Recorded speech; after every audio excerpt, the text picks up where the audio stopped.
Hello, hello, hello, and welcome everybody to today's Let's Chat. I am John, also known as kawaiiguy, across the internet. I'm the director of community here at Twitch, where I work with the teams that handle everything from our ambassador program, our moderators club that just launched for a lot of our moderators that are coming into this space, our Unity guilds, and our meetups program. We have a lot of great things happening in the space. So if you're looking to seek to connect with community, there's no better way to do it than on Twitch.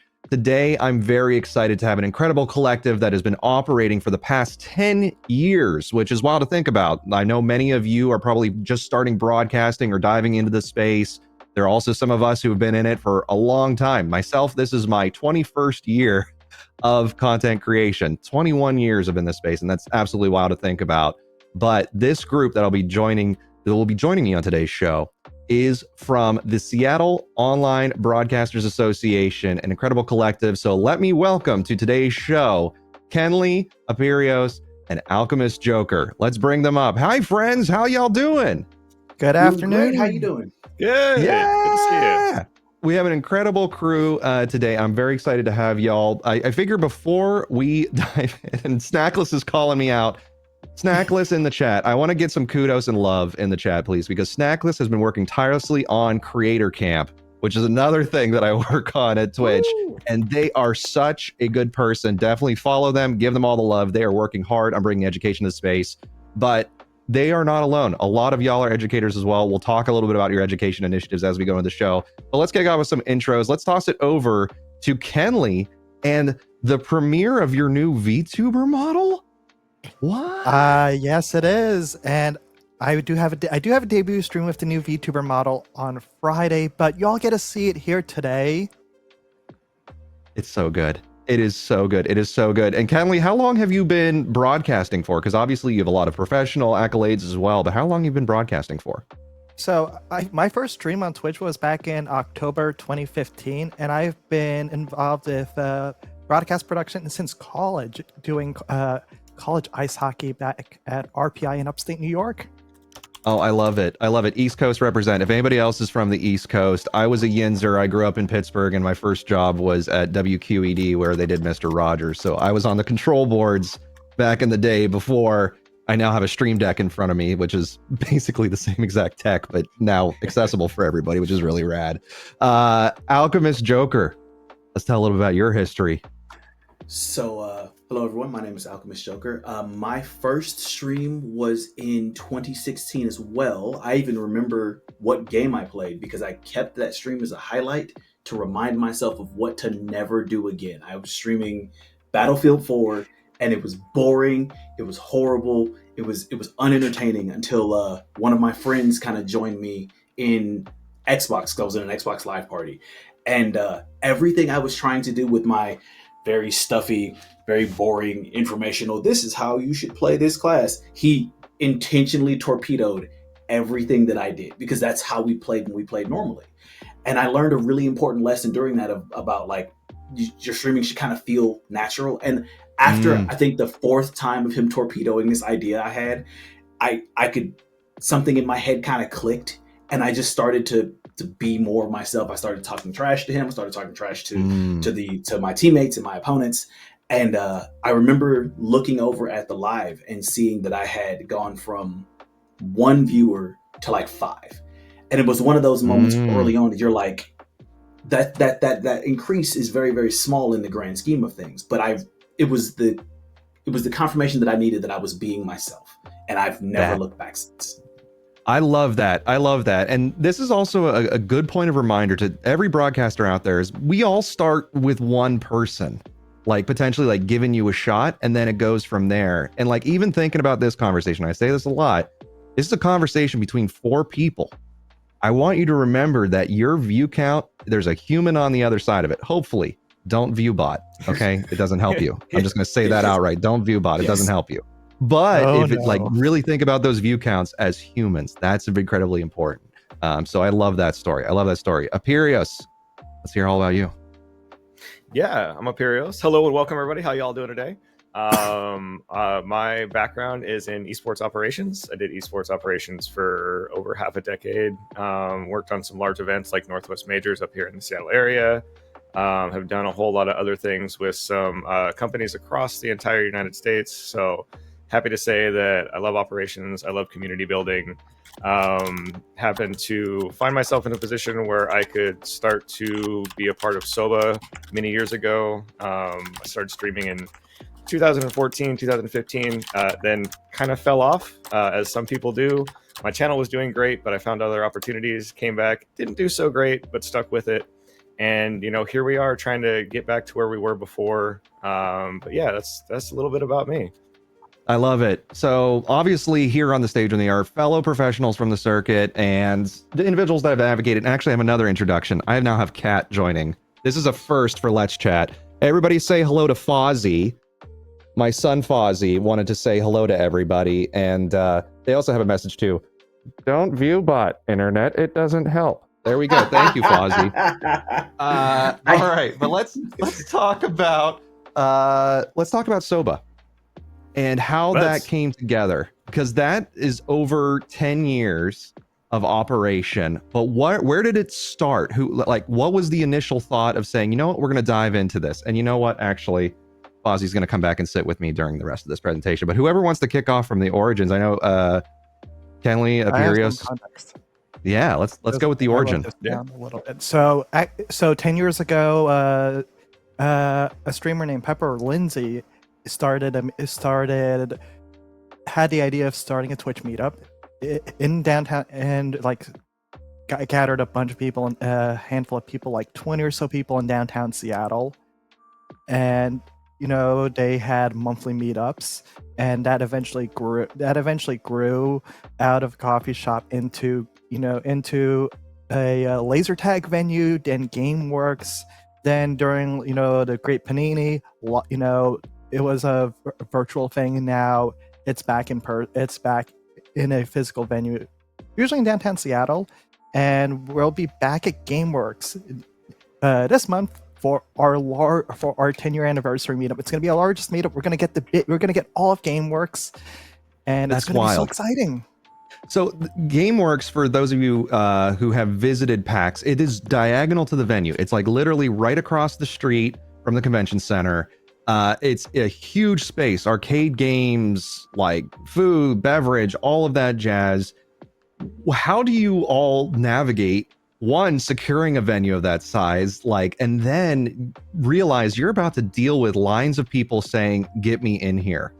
How do you navigate just that operation generally? Apirios, I'll toss it to you. Obviously you've experience with event organization. This is going to be a big one. Yeah, I think this is where I would shout out our fantastic volunteer pool. We work with a lot of really wonderful people out there. They do a fantastic job.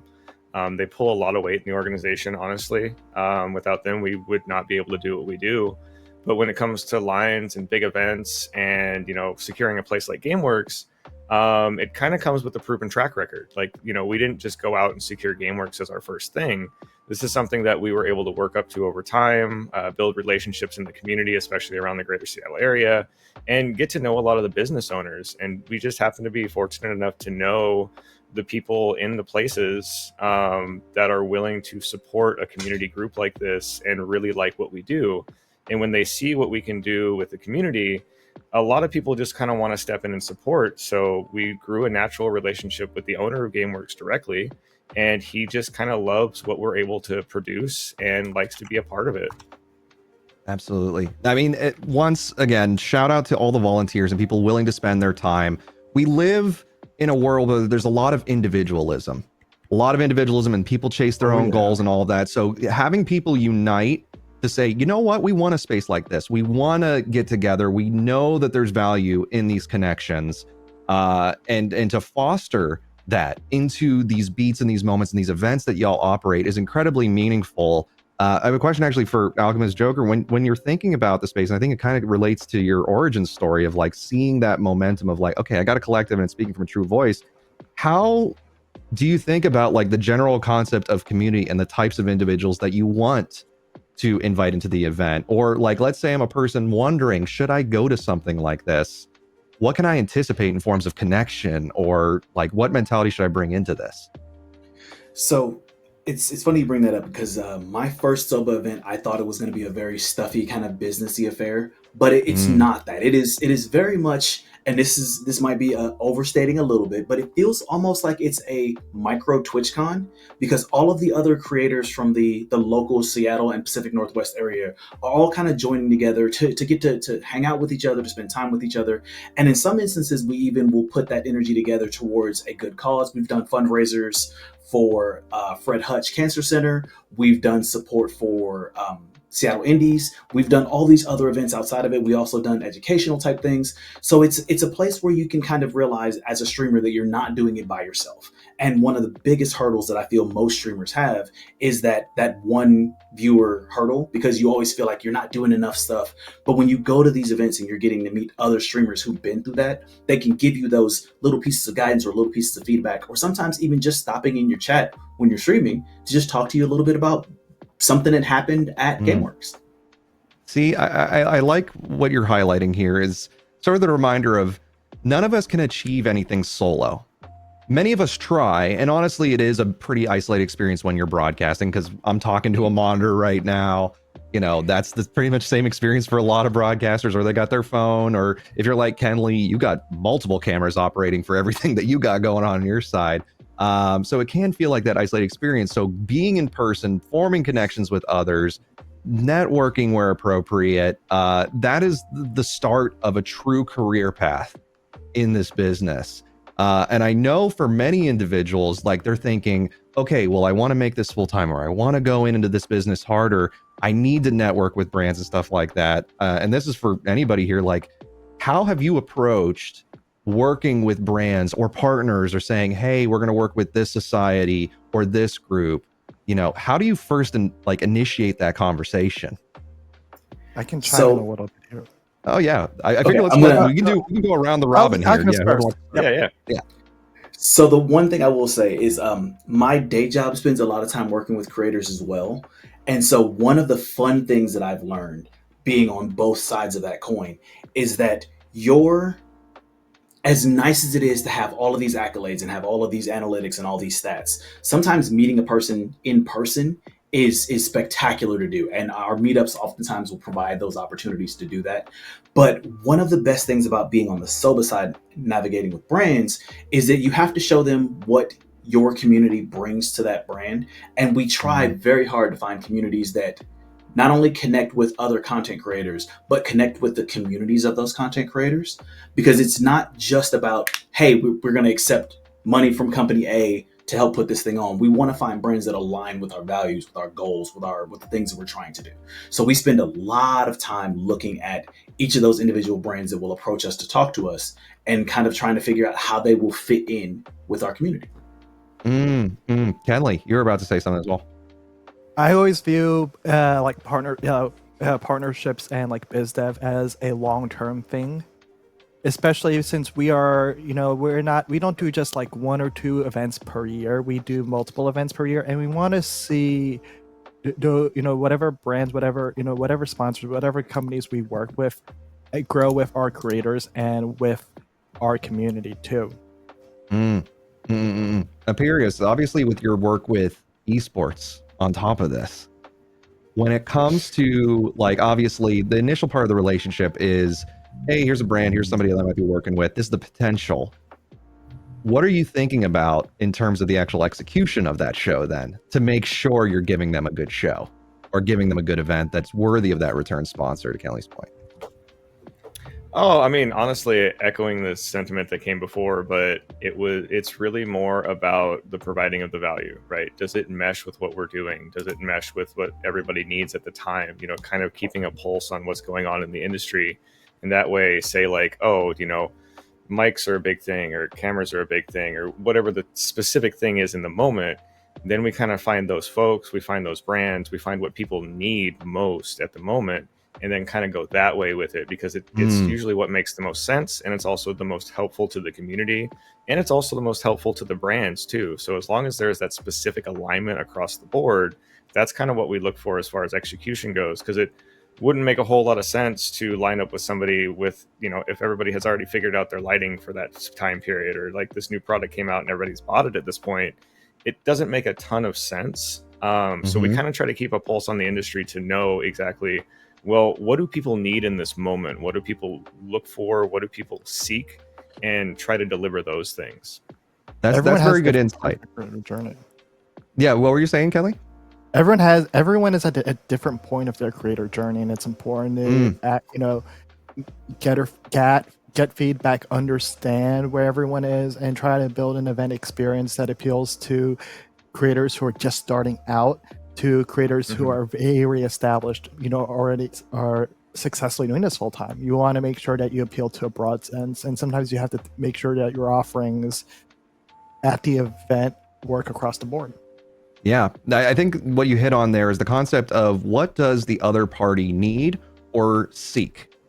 And so like that's a key part when it comes to engaging, if it is a brand, what are they hoping to achieve or who are they hoping to reach for their customer? Does that connect well with your base, or is it potentially your base is already their customer, so therefore there's not really an opening? So for example, I often will hear gamers like, I play your game every single day, and the brand is thinking, well, so does your audience. They already have them as a customer. So I don't really need to invest against you because you already have them. But if there's a crossover potential or perhaps a theme that can relate to it, and you have an audience base that's a potential customer for them, that's a way in the door. If you're wanting to network or collaborate with other individuals in the space, it's kind of like a good thing to ask them, like, okay, with your current execution, what are you looking for? What are you hoping to expand in your shows? Or what are the ways that we can potentially work together based on what are you needing?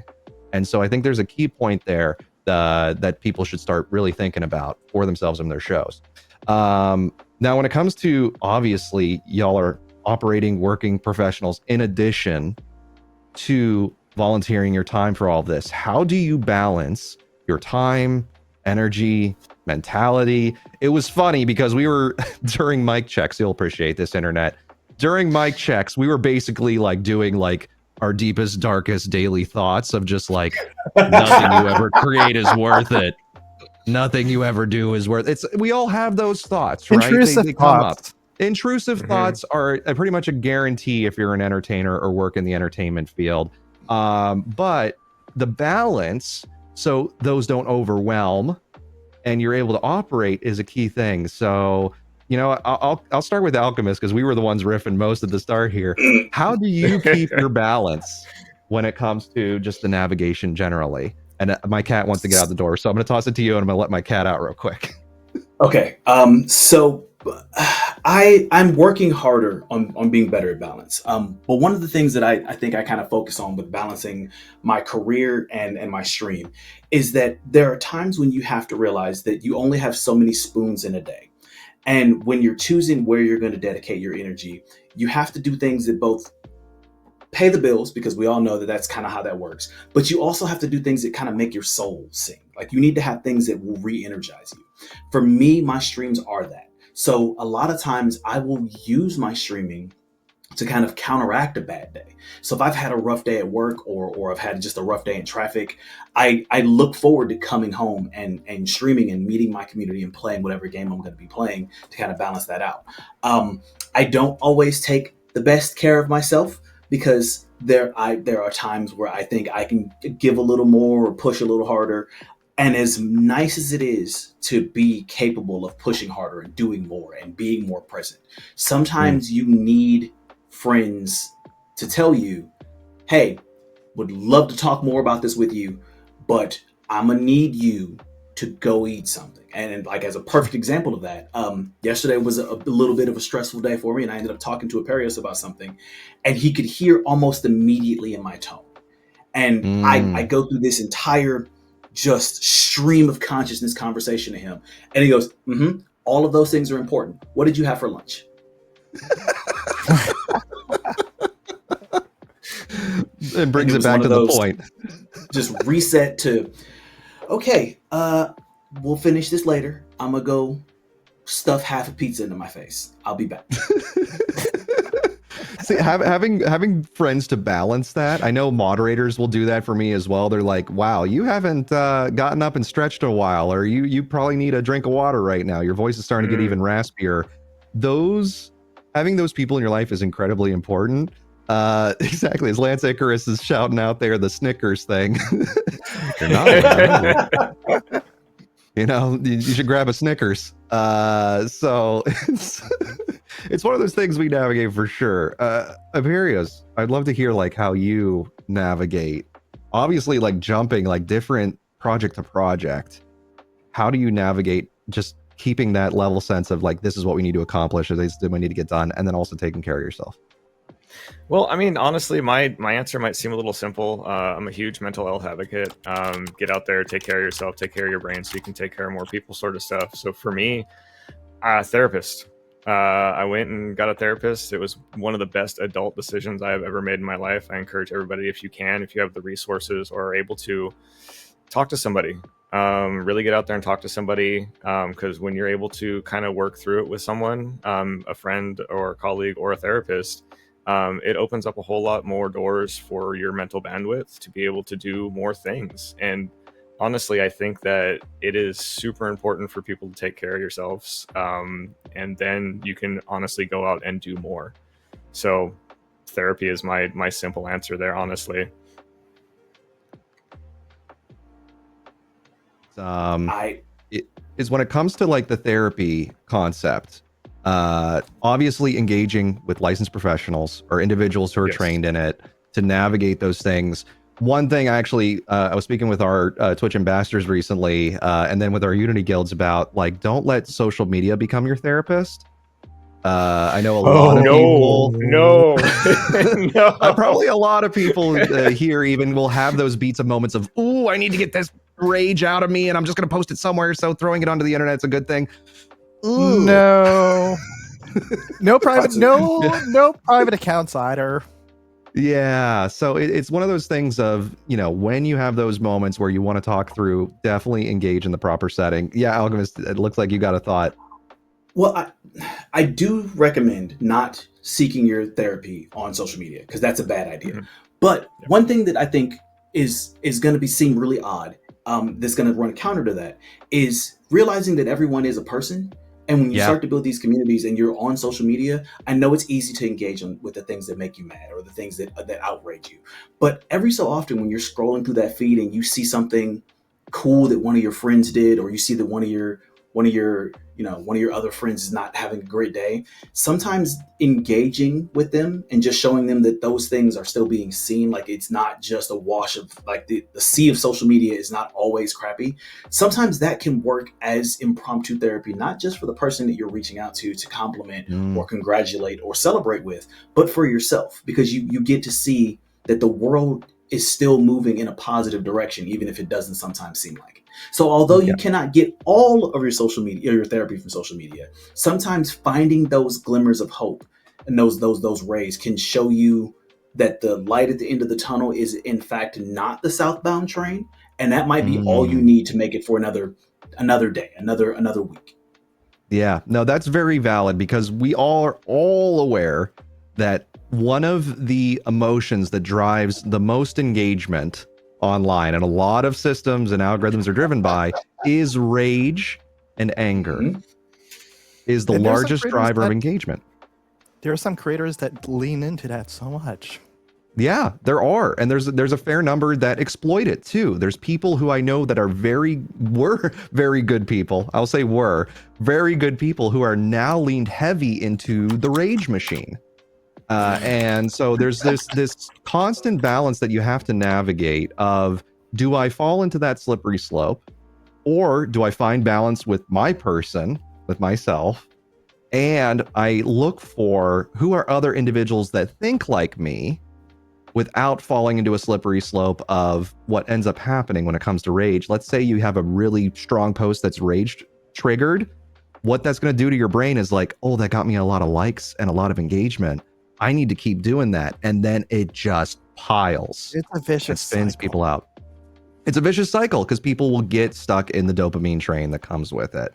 Now, when it comes to community forming, and especially like y'all have a great collective now operating, how do you find folks either in the Twitch ecosystem or beyond as you're saying, like with the feed of like this person shares a similar mentality, how do you find your people? Because that's probably the like one of the hardest things in all of these algorithmically driven systems that we're all a part of. How do you find your people? I'd like to say something about that. Yeah. So I'm a software engineer in the tech industry. So we talk about algorithms, you talk about numbers, you talk about optimizing things for a certain result. It's like that is, you see that a lot, but with meetups, with Twitch, it's like there's that, one of the big like things that differentiates, Twitch from everything else on the internet is that human connection. And at SOBA, we don't just do we don't just have meetups. We are also like at local conventions and events. So if you've been to like Husky Expo, SakuraCon, you've probably seen our booth. You've probably talked to our creators.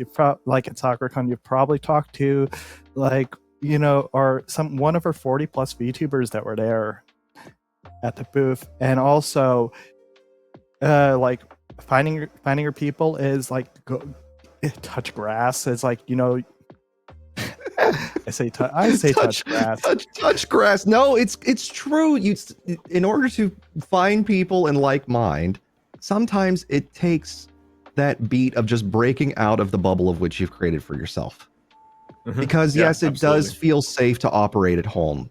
And I am quite the homebody, but there's moments in where I'm just like, I need to feel invigorated somehow or inspired somehow. So I go to a local museum or I go to a local park and I will sit there. I will bring my iPad. I will sketch out my ideas or like, oh, I loved how that broadcast went. Maybe I could do this a little bit better.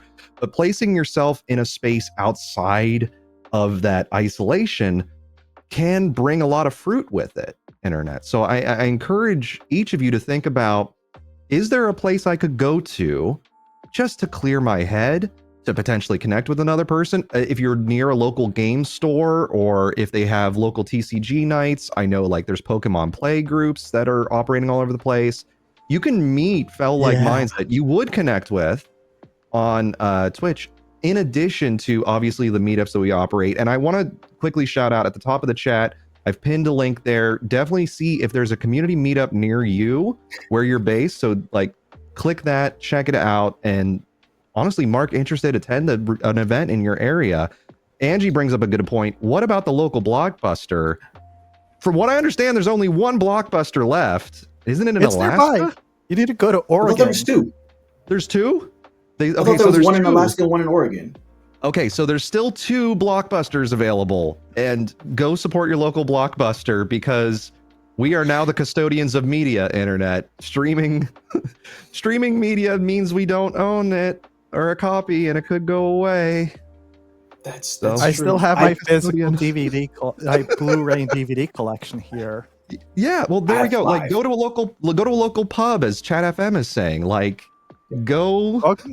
Welcome to the. I mean, what they're saying is find like unminded people. Like, sometimes you're, engaging with somebody that you wouldn't break bread with, but you're putting yourself out there. So there's an important thing though, and this is one of those things that is hard to explain until you experience it. But a lot of people think that they are extroverted until they are surrounded by people, and they're like, I really just want to go back home. And some people think that they're introverted until they realize, man, I feel like I could take over the world around this group of people. And you don't really get to learn. The number of people who tell me like, oh, I'm an introvert, I always stay inside. I'm like, okay, when was the last time you went out to an event? Oh, it was like 2013. You don't know if you're an introvert then. You're a hermit. There's a difference. You have to get out there and actually figure out where your energy comes from. Because I think Perios and Kinley will agree, I'm probably one of the loudest folks at our meetups when we're having them. There's a running joke that when we're doing announcements, if Kinley's doing it, he has the microphone. He's very professional. If I'm doing it, it's just a take in deep breath, cup hands around mouth, project. And it's one of those things that like I don't realize how much my energy gets restored until I'm without meetups or without people. But by the same token, I genuinely enjoy those quiet moments. But too much of anything in either direction will always mess it up. Yeah, there's the concept of social battery that you're hitting on, where there's there's always a limit to how much we can handle. And it's the same thing like when you're thinking of even like consuming entertainment. There's a limit to how long you want to sit in a movie theater watching a film. Like if I tell you like Scorsese's next picture is 5 hours long, you're gonna be like, I'm gonna wait for that, probably. Or like who knows how long like the Odyssey is gonna be. I know they're pre-selling tickets for that, but I don't think we have a runtime on the Odyssey yet. And that might be a very, very Odyssey. long one. I know Oppenheimer was very long. But there's the concept of energy, basically energy compounding from other individuals to your benefit. That also Lance Icarus also highlighted in here, where you want to figure out who are those people that when I'm around them, I'm operating my best. And also I feel that charge and like time flies. It goes really quick and it feels good. This is what I had back in my early YouTube days with my sketch comedy groups with 5 Second Films and Cyanide and Happiness and crew. I could hang out with them. It could be 12 hours and it felt like one, because we were just riffing and creating like all of these great sketches.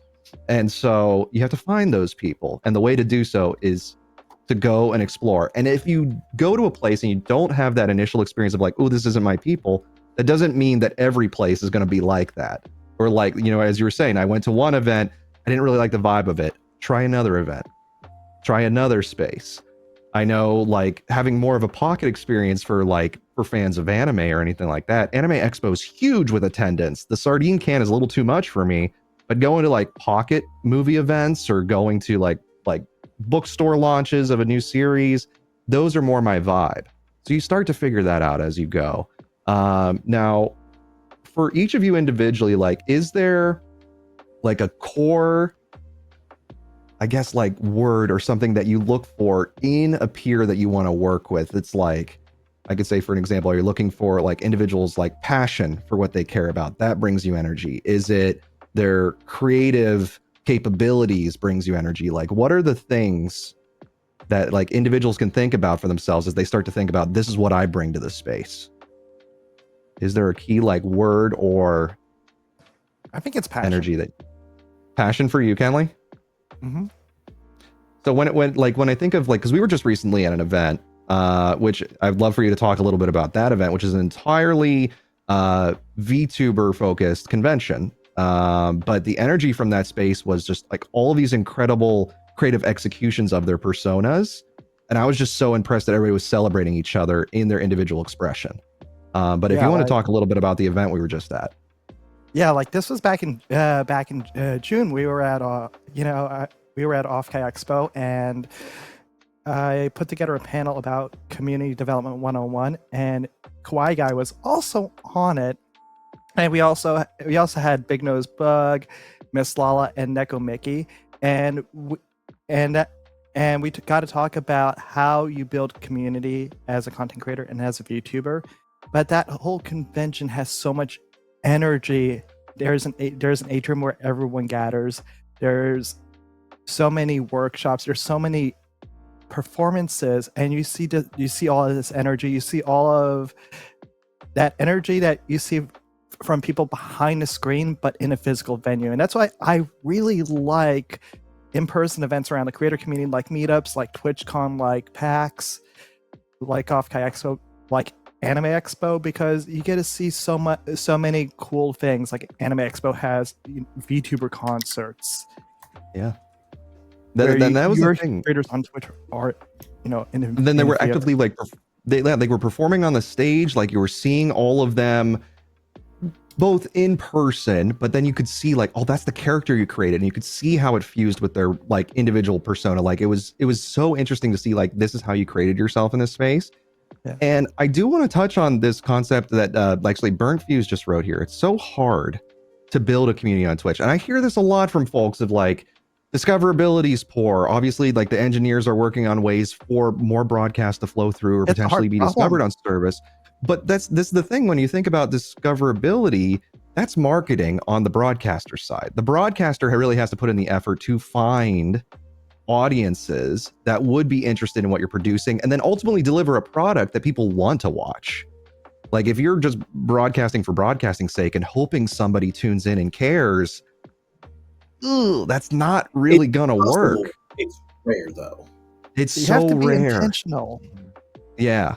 Yeah, you have to be intentional. But for this concept of hard to build a community on Twitch, I would love to hear from this collective here, is there something Twitch could do that makes finding your community easier or your people easier? So I feel like Twitch has done a couple of those things in establishing like the Unity guilds and establishing meetups. And a lot of that is going to come down to there being more people going into those things. But one of the things that I kind of want to challenge people who say that building community is difficult is I want to ask you, what does community look like for you? Like, is community just having a bunch of people that are in your chat that are gifting subs and follows, or is it when you're not there, they're talking just as much as when you are? And if it's the first, if it's the former, then you're gonna want to focus a lot on your production value, on making your stream look as good as possible, so that everyone is tuning in and you're the shining star, the spotlight's on you. But that's not community, that's a following. If you want to build community, you got to talk to other streamers. You have to find out what other people are interested in. And as weird as this is going to sound, you need to do more listening than talking. You asked what the word is that each of us kind of wanted to say. Mine personally would be excitement. I love talking to people. I love talking to people. I love getting to interact with different communities.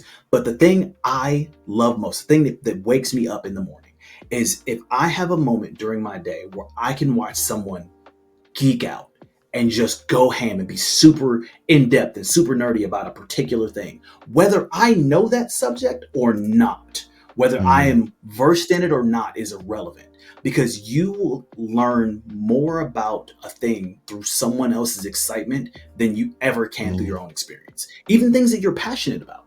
There have been games that I've been a huge fan of that I will then see through someone else's eyes and see their excitement of it, and it changes how I feel about it. It completely reinvigorates it.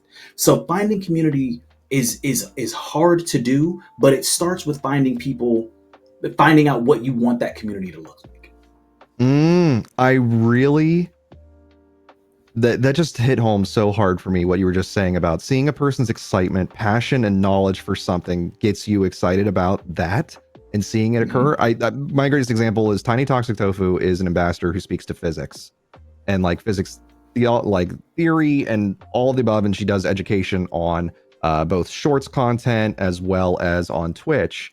And that is something of which I didn't receive in my schooling experience. I always loved, looking up at the sky and wondering how things worked and all of that. I didn't receive that because I grew up in a small town. I barely got math knowledge. I had to teach myself to get into university, all that stuff. So when I think about the experience of being exposed to something that a person is incredibly passionate about and cares deeply about, that can be the trigger point for actually getting the community in the door and caring equally about that content. So like for myself, if I spent an entire broadcast talking about the history of Earthbound or the depth of Earthbound and all of that, and obviously I'm obsessed with Earthbound, as you can see with my backdrop behind me, that may be an inroad to finding a greater community of individuals who are curious about Earthbound or have heard about it because of Toby Fox and Undertale and you name it, and we could go into the depths of all that. Finding that core passion focus helps a community start to grow around it, and to your point, the conversation continue afterwards. And that's incredibly important. Imperios, I'm wondering if you have a word or something to look for folks. Mine has a hyphen in the middle of it, so it's 2 words. Self-value. I think that people really undervalue themselves when going into a space, whether that's how much you're asking for in a contract or what you should expect from somebody when you're talking to them, like as far as like a business goes. But people that know their self-value, it's infectious. It helps other people find theirs. It helps people realize that you are probably worth more than you think you are, not only financially, but just to your community, just to everybody around you. And knowing that is something that is super important and really hard for people. Like, it is a huge step to take when, say if you're penning ink to a contract and you're like, I want this much, ask for double. I mean, learning what you are worth in this space and to yourself, it is infinitely more important to me than a lot of other things that other people do. It is something that I wish and hope more people can find. And that is, self-value. learn that you are worth more than you might think you are. Yeah, that is a very good point, because I do know that there are a fair number of brands in the space who will engage broadcasters for no fee and no contribution for oftentimes a fair number of asks for that creator to execute. They'll be like, hey, could you create a video and do all this and all that? And you get to say you worked with us. And it's like, exposure. Exposure doesn't pay my rent. Now, I am personally against that. I've been against that since I've been a creator. I've now started to see this interesting trend, though, because now that I work for a company that actually does, like, I have the ability to make those decisions. What I have found, and this is something that it's probably not the best idea, but we found that some of our competitors were reaching out to content creators with that kind of idea. And what I started to find is that I would go, oh, I'm happy that they gave you this opportunity for exposure to work with them. We're now going to give you a bigger platform than what they did, and we're going to pay you. And I'm super happy to pull that particular creator away from that brand, because one, as a person who runs an organization, I want to see creators treated fairly. But the other side is that companies are now starting to go, if my competitor is not doing enough for these creators, then I will do something to pull them over to me. Because now that their community sees that I'm supporting them, then they see, well, if they support them, then I want to support the company. So it's one of those things that, like, the idea of like, oh, we're gonna work in exposure. If you're my competitor and you want to work in exposure, that's perfectly fine, because I will treat your creators better than you do. There we go. Shots fired by Alchemist. But no, it's a good thing to think about when it comes to, if you're going to accept that relationship with a brand, especially knowing your worth, how much time investment is going to take from you. Do an equivalence to, if you have a day job, it's like, okay, well, this would be my hourly with my day job. This would be additional hours. So technically overtime for you. And then what is the additional asks? Are they asking for additional reach on your socials, or doing additional publications or promotions or what have you?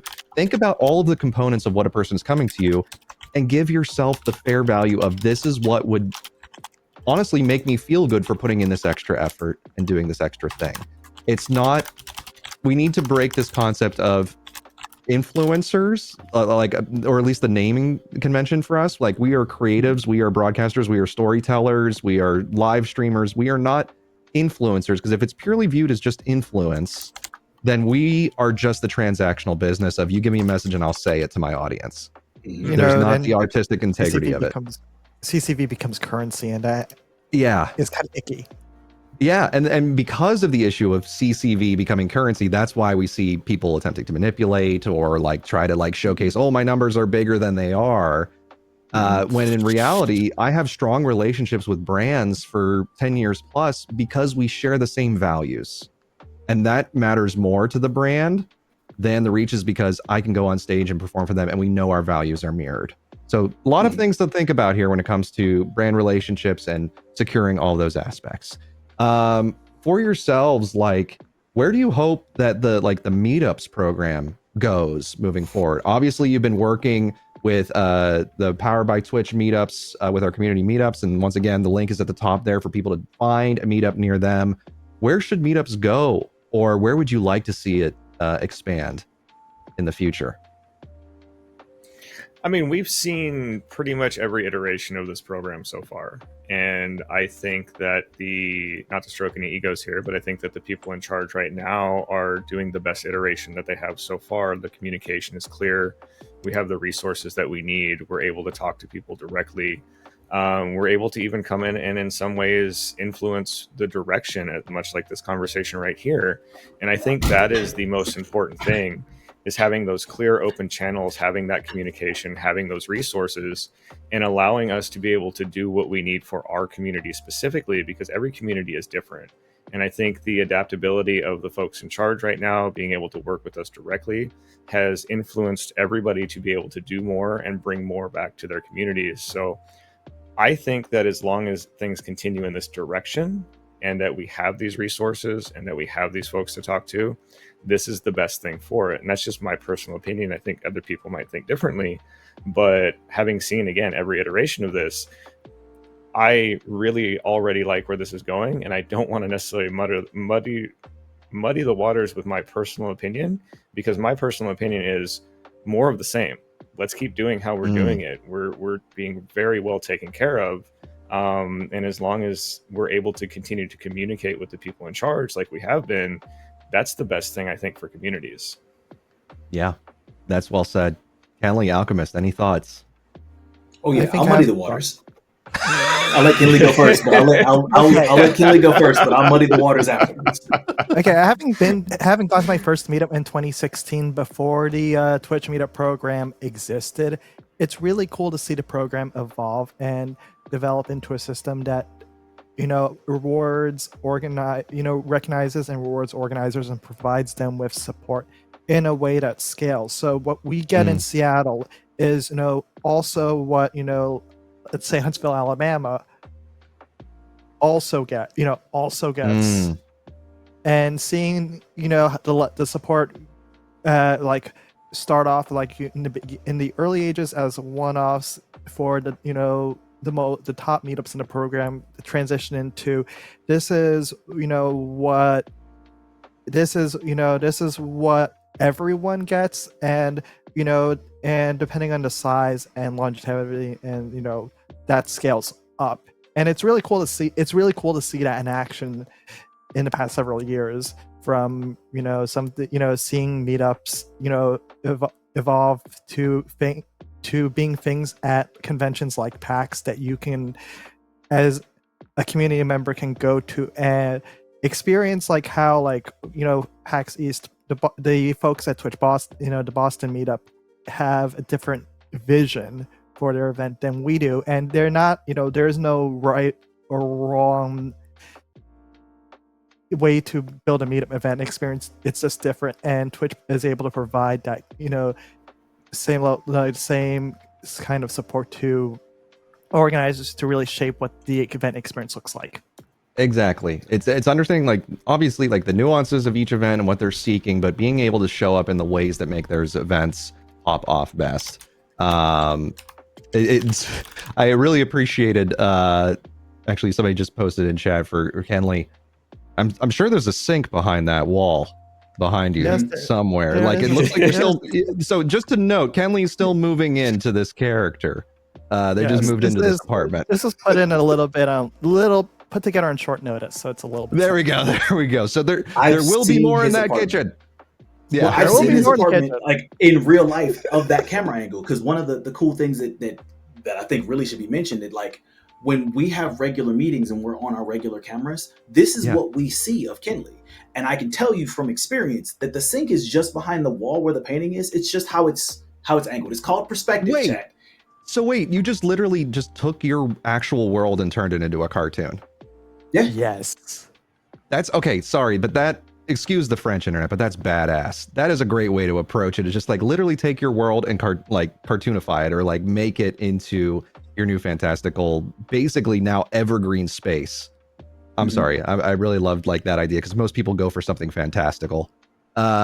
Alchemist, you said you were going to muddy the waters. Oh yeah, it's muddy waters time, baby. So I think first and foremost, I think Twitch has done a lot of really cool things with the meetup space. We've gotten to meet up with other meetup organizers, which has increased the amount of things that we can kind of work on together.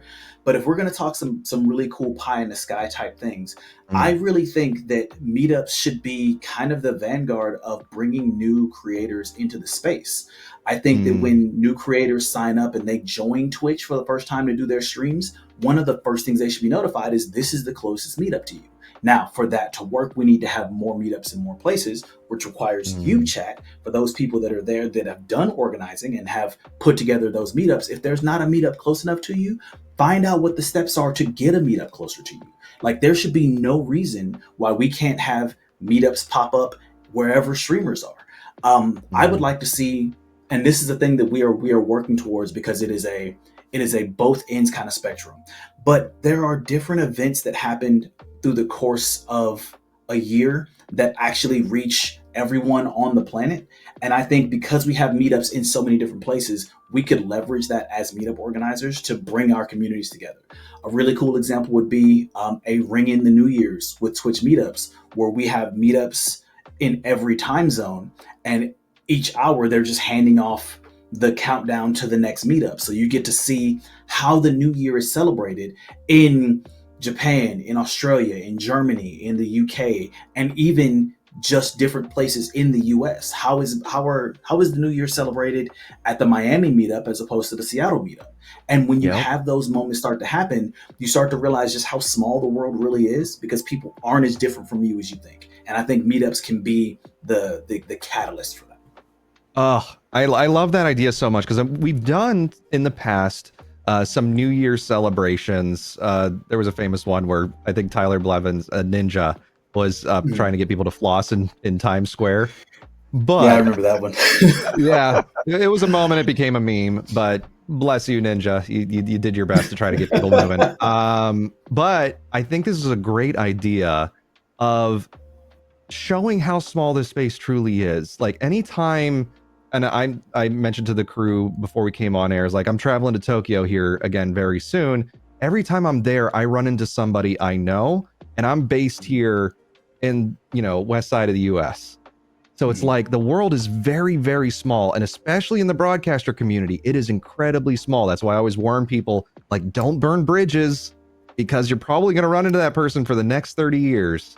Yep. So it's like, you have to be very mindful of, like, the friendships you make, the individuals you encounter, the folks you network with, the way that you present yourself and how people perceive you, because that also spreads in such a small space. But I love this idea of a way of showing all of our meetups celebrating in their local areas to bring in the new year, and that brings forward a charge. I also just love the concept of, when a person onboards to Twitch, when a person gets started on Twitch, they should be known, like, this is how you can connect with communities on Twitch.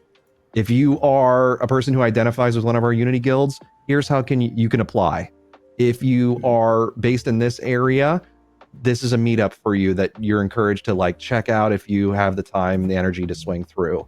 I think those are great ways to open doors for folks to find the community that they're seeking. As we were, talking about a little bit earlier, if it's hard to find that community, let's make those doors easier for you to walk through when it comes to the onboarding experience. We are okay, here we go. Like, are meetups like geocache gatherings? Like, is there drops when people show up? So actually, it'd be good to just say, like, what can people expect when they get to a meetup? Obviously, they'll get to meet fellow broadcasters. From what I understand, there's swag.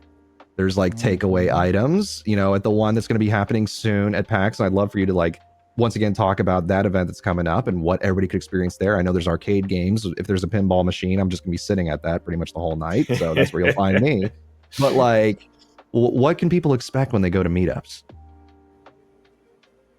What will they find? And whoever wants to take it. So each of us handle a different part of it. Yeah. Each so we'll jump different segments. Yeah. We'll start with Alchemist. Aperios, go for it. Sorry. Okay, so the part that I handle is the streamed portion of it. So for every meetup that we have, we oftentimes have a streamed component as well. And we end up on front page for about an hour of that. And during that time, we talk to members of our community just about their journey as creators. So one of the things you get to see if you come to a meetup is you get to get a glimpse of what your setup can look like aspirationally, as well as volunteer to help work with production, help work with putting on a show like this. Because a lot of creators don't realize that what we're doing right now, this lovely 4-panel production, is something that they can do at home for free with tools that are available to them. And if you don't know that those things exist, you don't know how far you can truly go with the things that you're learning. So one of the things you'll definitely get to see is the streamed portion, where we get to highlight our community and we get to highlight other members that are kind of adjacent to our community as well. That's really solid. Aperios. Yeah, as far as the physical meetups go, there's a lot of different aspects. So obviously you'll get swag when you come in. A lot of the things that we like to do are include guest speakers. So there'll be information there for you to gather for yourself, listen to industry experts, talk to them directly. It's a really good place to network with people that you might not normally get to talk to. There is also, a lot of times we'll have indie games there. So you'll get to try out new games before they hit the shelves. You'll get to talk to the indie devs directly themselves, sometimes walk away with a copy of the game. Speaking on the production side of things, we also open up times for people being able to learn how to host. So you can come to an event, get used to the event, come in at some point, sign up for a potential hosting or interview slot, and get to actually learn how that interaction works, and then be part of the action itself. So you're not just watching necessarily, you can actually become a part of it and learn from what we're doing. And that's something that we like to encourage. We like to encourage our volunteers to take something away of value. We hope that everybody that comes to the meetup leaves with something of value, whether it be an item, a conversation, a new connection, or just a better understanding of the space so that you can do more with your own channel. This is great. So obviously, like, all these connections are being fostered, and ways that you can even like learn from the experience of like getting your hands on with production is great. I know I work with Kenley closely of getting, swag into hands of people too. So there are takeaway items for those who do attend, and they're exclusive to meetups. Like, some of the stuff that we drop there are exclusive to the meetup programs and the folks locally. Kenley, what can folks look forward to at the upcoming one at PAX that you would say is like, this is the reason why you should be here and you should register to come? Well, I'm going to say that we have so one of the things I focus on is creator, like, what is the experience like for creators, like not just at a meetup, but long-term throughout their creator journey as one of our community members. So you'll find that a lot of people here are, a lot of people that go to meetups, they're some of them are local, some of them are in town for PAX. A lot of people that in town for PAX, this is not their first meetup. They come back, and you'll make new friends. You will find your people, most likely. Yes. And we are very intentional about that process. Like, if this is your first meetup, there'll be an area where you can, where for other like first time meetup attendees, and if you like charity streaming, for example, you'll probably find a very nice mix of, national to local nonprofits in this space. Like, we work closely with Fred Hutch. They have a streaming program, and there are like local cancer research and treatment center here in the Seattle area. And I remember them reaching out 5 years ago, and their program was a lot smaller and a lot different than what it is now. So we are kind of there to help creators find their sense of purpose as a streamer. And this is the part where we talk, John talks about, it's whether you leave with something new, like whether you leave a giveaway item, a raffle item, swag. And there's also that sense of professional development growth. Yes. We want well-rounded people. We want well-rounded people. Try and say that 5 times fast. But it is true in that forming connection with your peers, forming connections with professionals and other individuals who want to pursue this in space, finding a sense of purpose is the reason why we operate spaces like this. I actually saw a comment asking about how can we introduce this in Latin America or in South America. We've actually just launched our first group down there with Rio de Janeiro. So there is a meetup group there. There is the opportunity, if you want to see stuff like this happen in your space and you're willing to give some of your energy to help form that in your areas, if you go to the meetups page, which is pinned at the top of chat, meetups.twitch.tv, you can actually put in the request and to become an organizer. Our applications are open, so feel free to put forward if you're like, I want to see this happen in my town and I want to put forward that effort with the power of Twitch behind you. That is an opportunity for you to open those doors. We are approaching the end of broadcast here, but I do want to give an opportunity before we raid out to, hopefully we're going to see if one of your community members on your team, which actually I'm going to share the team link here because I saw there was a comment about teams and like, how can we make teams more effective? Trust me, I will fight that charge with you of like, let's make teams a bigger thing on Twitch. I am there with you, internet. I'm going to post a link here for the SOBA team. Feel free to check that out, internet, and follow all the amazing creators that are a part of it. But let's just do a quick round robin to close out of anything people can tune into or look forward to next, any shout outs that you want to give to folks, and then we will choose a person, hopefully from the community here, to raid out. But Kenley, let's start with you. Obviously, you have your big debut coming up on Friday. Yeah, new what we're VTuber model debut. Yep. Amazing. What else you got going on your front?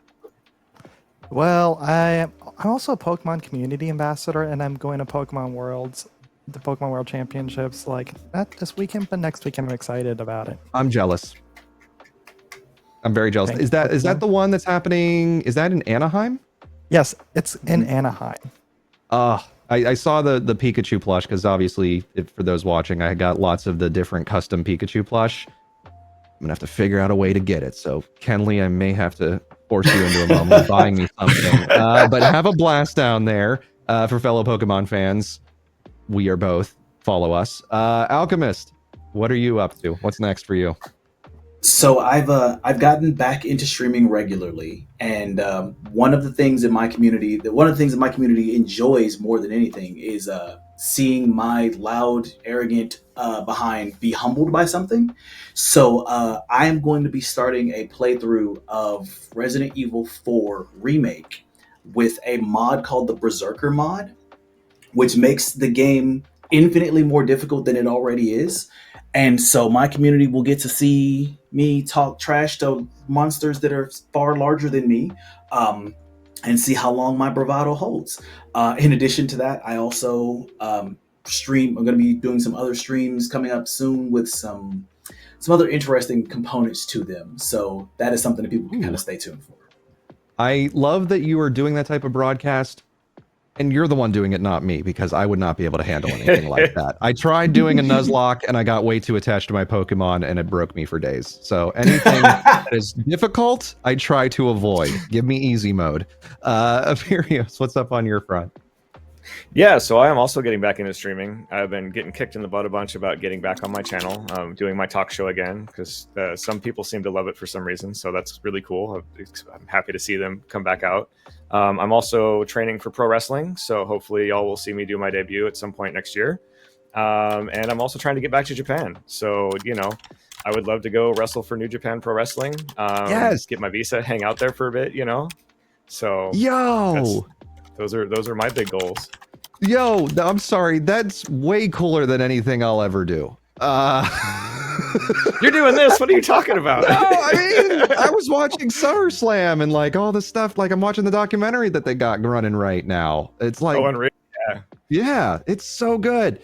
Well, impressive. And yes, you should wrestle for New Japan Wrestling, and I will be there front row. So feel free to throw a chair or bodies at me when that happens. Heck yeah, will do. I'm going to be setting up a raid on the back end here. It is for, is it Hicons? What's this crater about, Kenley? You just sent me. This is a member of the group. Yes, Hickens is one of our volunteers. Supports our production and event teams, and he plays a lot of World of Warcraft.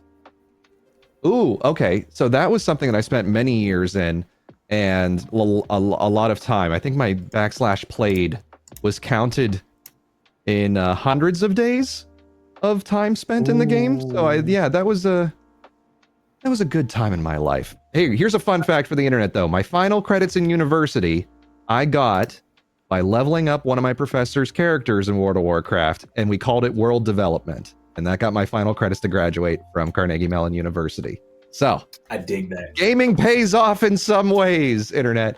And you can find me all across the web at kawaiiguy. I just finished Donkey Kong Bonanza, a beautiful game. Definitely recommend. I'll be finishing up some Mystery Dungeon with Pokemon. I am anxiously awaiting ZA to come out, so that way I can dive in there. But you can find me at twitch.tv/kawaiiguy.